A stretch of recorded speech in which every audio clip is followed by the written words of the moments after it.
When electrical power is supplied to the pressurization system, a self-test of the system takes place, identified by the fault light illuminating for approximately 2 seconds.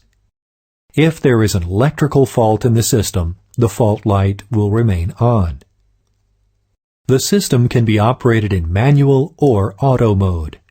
In auto mode, 2 different modes are available, the cabin set and the norm mode.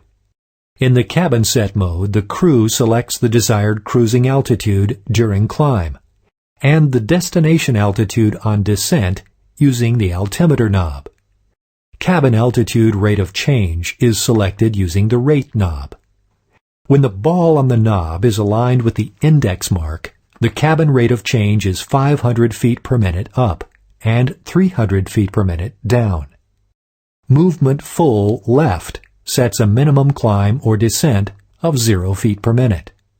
Movement full right sets a maximum climb of 2,500 feet per minute and descent of 1,500 feet per minute. In the norm mode, only the destination altitude is set using the altimeter knob, and the system is operating fully automatically. In both cases, the barometer knob must be set to the actual atmospheric pressure.